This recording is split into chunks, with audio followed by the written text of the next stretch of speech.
Hello. My name is Jolanta LORANC-BORKOWSKA. I am an assistant professor at the College of Law, Krakow University of Economics. This presentation will explore the process of shaping the normative dimension of consumer protection in the European Union and the impact of consumer directives on the legal systems of European Union member states. In the legal regulations of the European Community, as in many other legal systems, the protection of consumer rights, broader than protection against traditional commercial fraud, such as those concerning weight or quantity, had for years remained a secondary concern. This was due to the fact that the Treaty of Rome did not recognize consumer protection as an independent, separate objective of the community. The foundation of the community's operation was to ensure the proper functioning of the internal market. Consequently, the protection of this market was intended to serve as a sufficient guarantee for safeguarding consumers' interests, without the need for separate regulation of this matter. The community legislator likely assumed that the protection of weaker parties should develop naturally on the basis of provisions concerning the common market, free competition, and the common agricultural and transport policies. In practice, this approach proved ineffective, and the European Union legislator took action to ensure autonomous protection of consumer rights. In Europe, the large-scale development of consumer law dates back to the early 1970s. At that time, numerous legislative initiatives were undertaken, which shaped consumer protection law into its present form.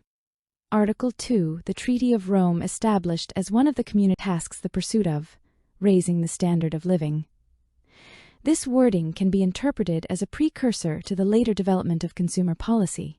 Consumer protection at the community level developed with the entry into force of the Single European Act in 1987. Previously, activities in this area had only secondary importance, as under the Treaty of Rome, consumer protection did not constitute an autonomous objective of the community. This was changed by Article 18, the Single European Act, which added a third paragraph to Article 100A, the Treaty of Rome, stating that, in developing the internal market, the Commission shall take as a basis a high level of protection of health, safety, the environment, and consumers. However, the practical significance of this provision proved limited due to the wording used and the content of Section 4 of Article 100A, the Treaty of Rome. This section allowed a member state to derogate from community provisions and apply national regulations in cases of justified higher-level needs, or concerning the protection of the natural environment or the working environment. Guidelines on how to ensure a high level of consumer protection were adopted in the Maastricht Treaty, which introduced a separate Title 11, Article 129, dedicated to consumer protection. Following the entry into force of the Amsterdam Treaty, Article 129A of the Maastricht Treaty was replaced by Article 153 of the new treaty. This new provision strengthened consumer protection policy by incorporating it into primary community law. As a result of the entry into force of the Treaty of Lisbon, the actions previously undertaken by the community were transferred to its legal successor, the European Union.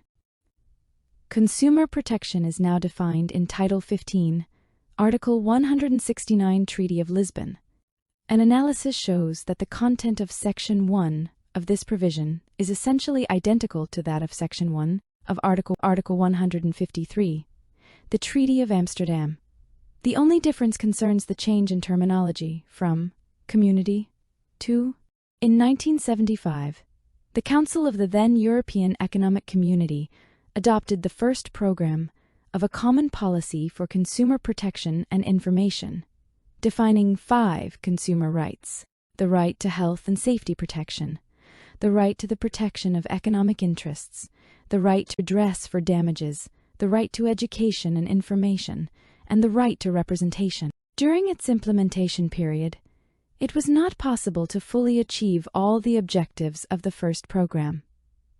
The initiatives were continued in the second consumer program of 1981, which extended their scope to other areas, particularly industrial, agricultural, and competition policy. Additional consumer rights were also introduced, specifically protection in the field of services. In 1985, the European Commission launched a new impetus for consumer protection policy. Unlike its predecessors, this program devoted less attention to the 5 fundamental consumer rights. It emphasized, among other things, the need for the standardization of community products to ensure a high level of product quality by defining technical standards and norms. In March 1990, an action plan for consumer protection for the years 1990 to 1992 was approved. Its core objectives focused on protective actions in the areas of representation, information, safety, and consumer-related transactions. To achieve these goals, it was planned to adopt directives concerning, among others, comparative advertising, general product safety, unfair contract terms in consumer agreements, distance selling, and time-sharing.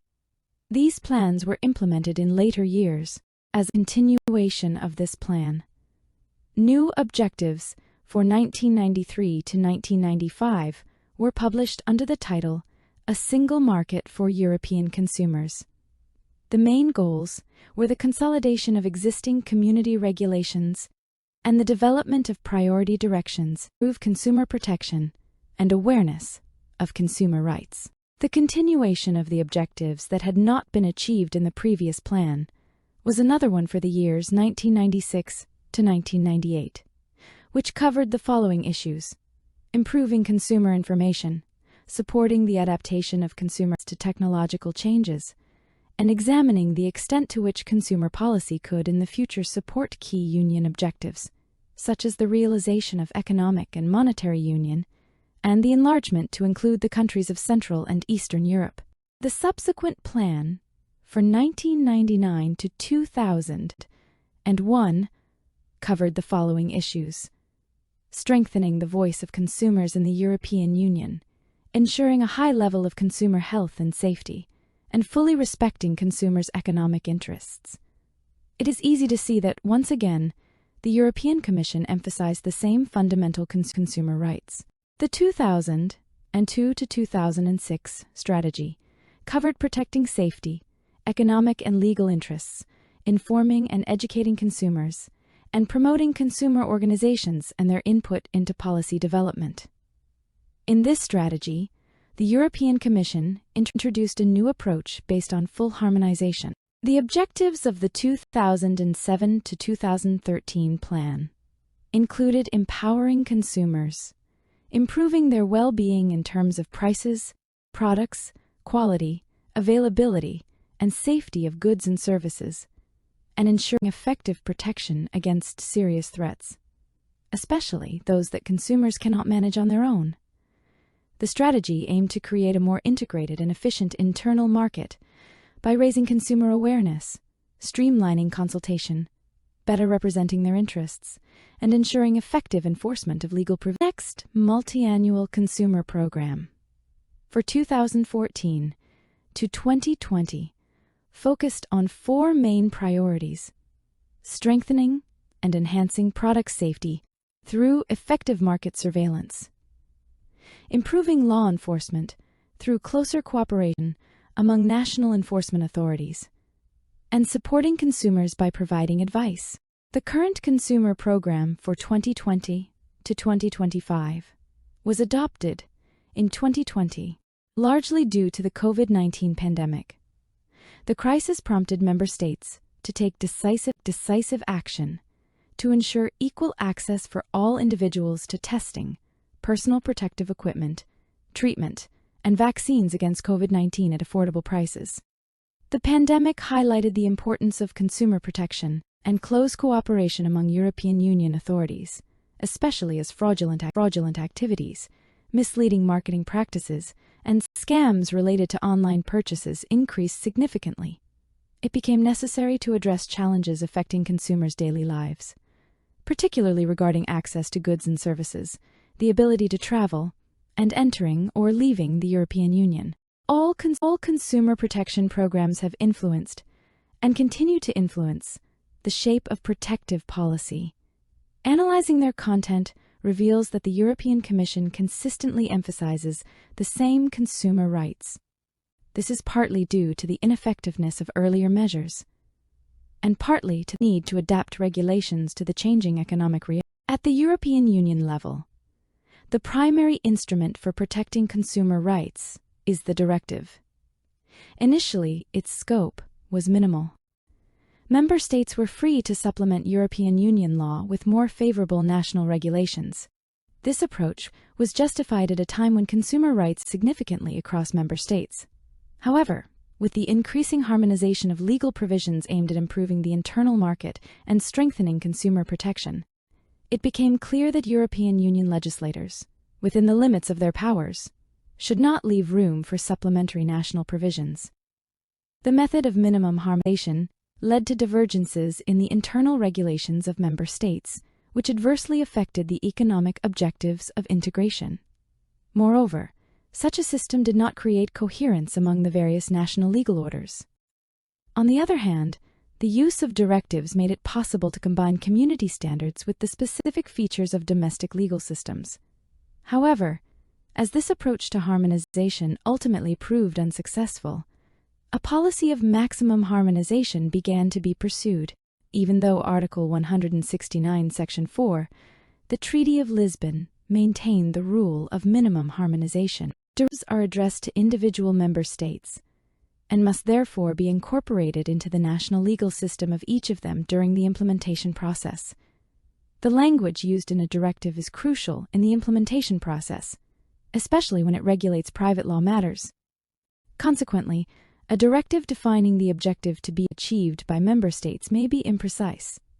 In practice, this problem is addressed either by specifying the directive's objective in greater detail, which creates significant difficulties in integrating the directive into the national legal system, or by formulating the objective in very general terms, which can hinder the mutual alignment of the national legal systems of the member states. As consumer policy objectives have developed and expanded, new legal regulations have emerged, and previous ones have been amended or replaced with entirely new instruments.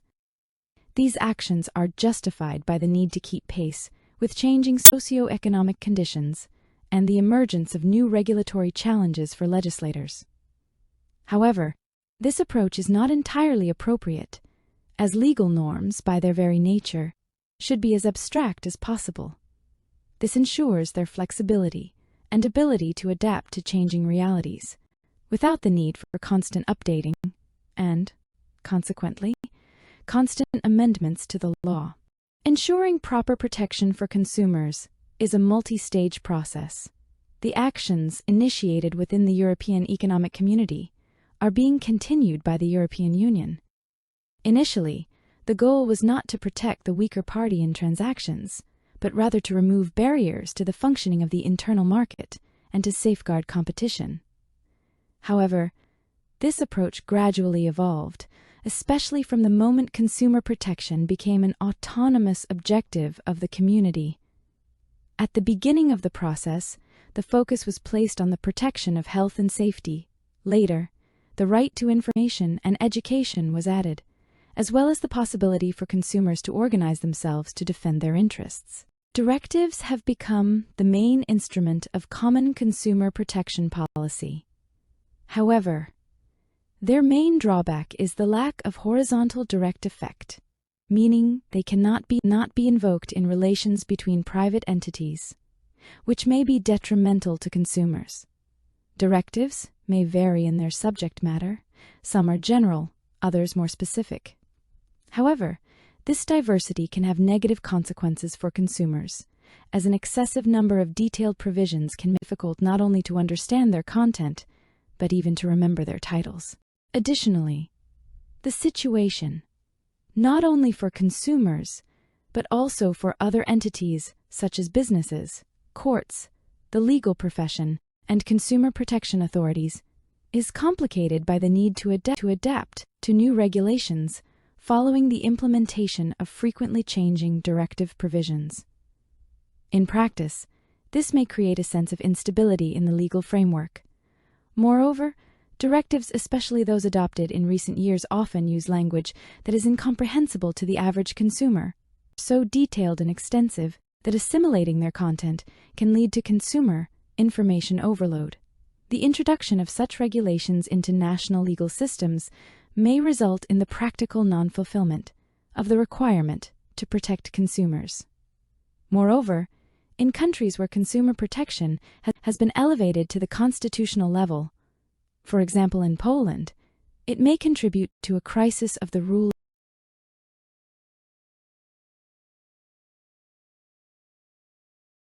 Thank you for your attention.